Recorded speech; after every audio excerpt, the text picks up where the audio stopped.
Hi friends, അസ്സലാമു അലൈക്കും. എല്ലാവർക്കും ഐഷസ് വേൾഡിൻ്റെ പുതിയൊരു വീഡിയോയിലേക്ക് സ്വാഗതം.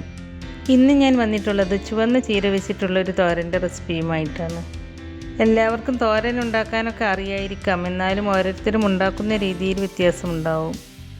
അപ്പോൾ ഞാൻ ഉണ്ടാക്കുന്ന രീതിയാണ് ഞാൻ ഇന്നിവിടെ ഷെയർ ചെയ്യുന്നത്. അപ്പോൾ നമുക്കതൊന്ന് കണ്ടു നോക്കാം. തോരൻ ഉണ്ടാക്കാനായിട്ട് ഞാനിവിടെ ഒരു കെട്ട് ചുവന്ന ചീരയാണ് എടുത്തിട്ടുള്ളത്. ആദ്യം ഈ ചീരയുടെ വേരൊക്കെ ഒന്ന് കട്ട് ചെയ്തെടുക്കണം. എന്നിട്ട് ഈ ചീര നന്നായിട്ട് കഴുകണം. ഇതിൽ മണ്ണൊക്കെ ഉണ്ടാകും, അപ്പോൾ ആ മണ്ണ് നന്നായിട്ട് പോയില്ലെങ്കിൽ നമ്മൾ തോരൻ കഴിക്കുമ്പോൾ കല്ല് കടിച്ചുകൊണ്ടിരിക്കും. അപ്പോൾ ഇത് പൈപ്പ് വാട്ടറിൽ നല്ല പോലെ ഒരു 4-5 വെള്ളത്തിൽ നന്നായിട്ട് ഉലച്ച് കഴുകിയെടുക്കണം. അതുപോലെ ഇതിൽ പുഴുക്കുത്തുള്ള ഇലകളൊക്കെ ഉണ്ടാകും, അപ്പോൾ അതൊക്കെ ഒന്ന് മുറിച്ച് കളഞ്ഞിട്ട് വേണം കഴുകിയെടുക്കാനായിട്ട്. അതിനുശേഷം കുറച്ച് മഞ്ഞൾപ്പൊടിയും വിനിഗറും ചേർത്ത വെള്ളത്തിൽ ഒരു 5 മിനിറ്റ് ഇട്ട് വെച്ച ശേഷം നന്നായിട്ട് ഒന്നുകൂടി കഴുകിയെടുക്കുക. അങ്ങനെ ചെയ്താൽ ഇതിൽ വിഷാംശം എന്തെങ്കിലും ഉണ്ടെങ്കിൽ അതൊക്കെ ഒന്ന് പോയി കിട്ടും. അപ്പോൾ ഞാനിത് അങ്ങനെയൊക്കെ കഴുകിയതിന് ശേഷം ഒരു സ്റ്റെയിനറിലിട്ടിട്ട് ഇതിലെ വെള്ളമൊക്കെ വാർത്തെടുത്തിട്ടുണ്ട്.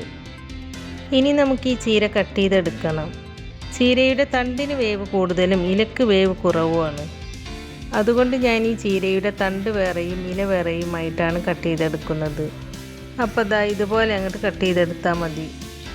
എന്നിട്ട് ഈ തണ്ടെല്ലാം ഇതുപോലെ കൂട്ടി പിടിച്ചിട്ട് നന്നായിട്ട് കനം കുറച്ചിട്ട് കട്ട് ചെയ്തെടുക്കുക. കനം കുറച്ച് കട്ട് ചെയ്തെടുത്താൽ തണ്ട് പെട്ടെന്ന് വെന്ത് കിട്ടുള്ളൂ. അപ്പോൾ ഞാൻ ഇതെല്ലാം ഇതുപോലെ കട്ട് ചെയ്തെടുത്തിട്ടുണ്ട്. ഇനി നമുക്ക് ഇലകളൊക്കെ ഒന്ന് അരിഞ്ഞെടുക്കാം. തണ്ട് അരിഞ്ഞെടുത്തതുപോലെ ഇല ചെറുതായിട്ടൊന്ന് അരിഞ്ഞെടുക്കണ്ട കേട്ടോ. ഇല ഇതുപോലെ കുറച്ച് വലിപ്പത്തിൽ വേണം കട്ട് ചെയ്തെടുക്കാനായിട്ട്, എന്നാലേ തോരന് നല്ല ടേസ്റ്റ് ഉണ്ടാവുള്ളൂ. ചെറുതായിട്ട് കട്ട് ചെയ്തെടുത്താൽ തോരന് അത്ര അങ്ങോട്ട് ടേസ്റ്റ് ഉണ്ടാവില്ല. അതുകൊണ്ട് ഇല കട്ട് ചെയ്തെടുക്കുമ്പോൾ കുറച്ച് വലുതായിട്ട് തന്നെ കട്ട് ചെയ്തെടുക്കുക കേട്ടോ. അപ്പോൾ ഞാനിവിടെ ചീരയെല്ലാം ഇല വേറെയും തണ്ട് വേറെയുമായിട്ട് കട്ട് ചെയ്തെടുത്തിട്ടുണ്ട്. ഇനി ഞാൻ ഇതിലേക്ക് ചതച്ചിടാനായിട്ട് കുറച്ച് ചെറിയ ഉള്ളിയും 1/2 കപ്പ് തേങ്ങ ചിരകിയതും 2 പച്ചമുളകും 1/4 ടീസ്പൂൺ ചെറിയ ജീരകവും എടുത്തു വെച്ചിട്ടുണ്ട്. ജീരകം കൂടി പോകരുത് കേട്ടോ, കൂടിപ്പോയാൽ ജീരകത്തിൻ്റെ ഒരു കുത്തണ ടേസ്റ്റ് ആയിരിക്കും. ഇനി ഞാൻ ഇതെല്ലാം ഒരു മിക്സിയുടെ ജാറിലേക്ക് ഇട്ടിട്ട് വെള്ളമൊന്നും ചേർക്കാതെ ഒന്ന് ചതച്ചെടുക്കുന്നുണ്ട്. നന്നായിട്ട് അരഞ്ഞു പോകരുത് കേട്ടോ, ചെറുതായിട്ടൊന്ന് ചതച്ചെടുത്താൽ മതി. അപ്പോൾ ഞാൻ ഇതുപോലെ ഒന്ന് ചതച്ചെടുത്തിട്ടുണ്ട്. ഇനി നമുക്ക് തോരൻ ഉണ്ടാക്കി തുടങ്ങാം. തോരൻ ഉണ്ടാക്കാനായിട്ട് ഞാനൊരു ചീനച്ചട്ടി അടുപ്പത്ത് വെച്ച് അതിലേക്ക് 2 ടേബിൾ സ്പൂൺ വെളിച്ചെണ്ണ ഒഴിച്ച് കൊടുക്കുന്നുണ്ട്. വെളിച്ചെണ്ണ തന്നെ ഒഴിച്ച് കൊടുക്കണം കേട്ടോ, അപ്പോഴാണ് തോരൻ നല്ല ടേസ്റ്റ് ഉണ്ടാവുള്ളൂ. വെളിച്ചെണ്ണ ചൂടായിട്ട് വരുമ്പോൾ അതിലേക്ക് 1 ടേബിൾ സ്പൂൺ ഉഴുന്ന് പരിപ്പ് ചേർത്ത് കൊടുക്കുന്നുണ്ട്. അതിൻ്റെ കൂടെ തന്നെ 3 വറ്റൽമുളക് കട്ട് ചെയ്തതും ചേർത്ത് കൊടുക്കുന്നുണ്ട്. വറ്റൽമുളക് ചേർത്ത് കൊടുക്കുമ്പോൾ ചീരത്തോരന് നല്ലൊരു ടേസ്റ്റാണ്. പിന്നെ ഞാൻ ഇതിലേക്ക് കുറച്ച് കുഞ്ഞുള്ളി ചെറുതായി കട്ട് ചെയ്തതും ചേർത്ത് കൊടുത്തിട്ടുണ്ട്.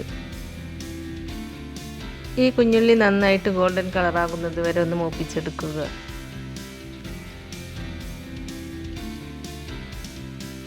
ഇപ്പോൾ ഉള്ളി നന്നായിട്ട് മൂത്ത് വന്നിട്ടുണ്ട്. ഇനി ഇതിലേക്ക് ആദ്യം അരിഞ്ഞു വെച്ച് ചീരയുടെ തണ്ട് ചേർത്ത് കൊടുക്കുകയാണ്. തണ്ട് ചേർത്തതിന് ശേഷം ചെറുതായിട്ടൊന്ന് വഴറ്റിയെടുക്കുക.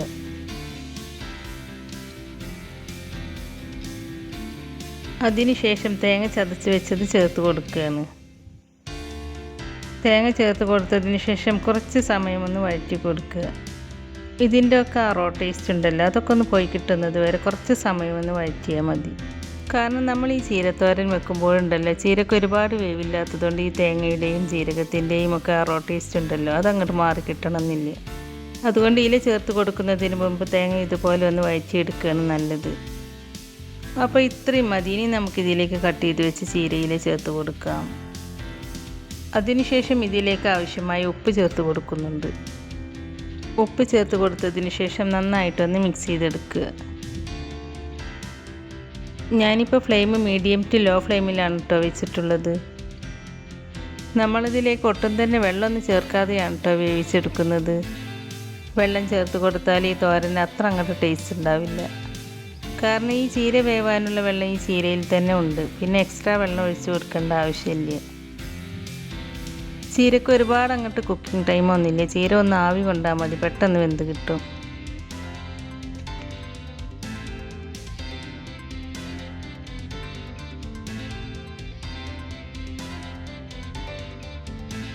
ഇപ്പം ഞാനിത് നന്നായിട്ടൊന്ന് മിക്സ് ചെയ്തെടുത്തിട്ടുണ്ട്. മിക്സ് ചെയ്തതിന് ശേഷം ഇതെല്ലാം ഇതുപോലെ ഒന്ന് തട്ടിപ്പൊത്തി വെച്ചിട്ട് ചെറിയ തീയിൽ കുറച്ച് സമയം ഇതൊന്ന് അടച്ചു വെക്കുന്നുണ്ട്. ഒരുപാട് നേരം ഒന്നും അടച്ചു വെക്കരുത്, ഏകദേശം 1 മിനിറ്റൊക്കെ അടച്ചു വെച്ചാൽ മതി. 1 മിനിറ്റിന് ശേഷം ഞാനിതൊന്ന് തുറന്ന് നോക്കിയിട്ട് നന്നായിട്ടൊന്ന് മിക്സ് ചെയ്തെടുക്കുന്നുണ്ട്.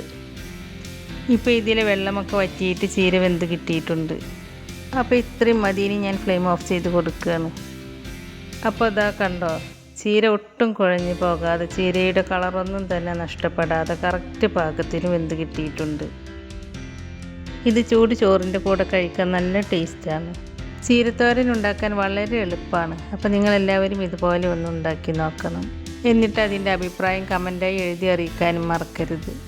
നമ്മുടെ ഇന്നത്തെ ഈ റെസിപ്പി നിങ്ങൾക്ക് ഇഷ്ടമായിട്ടുണ്ടെങ്കിൽ ലൈക്ക് ചെയ്യുകയും നിങ്ങളുടെ ഫ്രണ്ട്സിനും ഫാമിലിയിലേക്കൊക്കെ ഒന്ന് ഷെയർ ചെയ്ത് കൊടുക്കുകയും അതുപോലെ ചാനൽ സബ്സ്ക്രൈബ് ചെയ്യാതെ പുതുതായി ആരെങ്കിലും കാണുന്നവരുണ്ടെങ്കിൽ ഒന്ന് സബ്സ്ക്രൈബ് ചെയ്ത് സപ്പോർട്ട് ചെയ്യുകയും ചെയ്യണേ. സബ്സ്ക്രൈബ് ചെയ്യുമ്പോൾ കൂടെ കാണുന്ന ബെല്ലൈക്കണിൽ ക്ലിക്ക് ചെയ്ത് അതിൽ ആളെന്ന ഓപ്ഷൻ തന്നെ എനേബിൾ ചെയ്ത് വെക്കുകയാണെങ്കിൽ പുതിയ റെസിപ്പീസ് അപ്ലോഡ് ചെയ്യുമ്പോൾ അതിൻ്റെ നോട്ടിഫിക്കേഷൻ നിങ്ങൾക്ക് കിട്ടുന്നതാണ്. ഇൻഷാ അല്ലാഹ് പുതിയ റെസിപ്പിയുമായി വീണ്ടും വരാം. Thank you.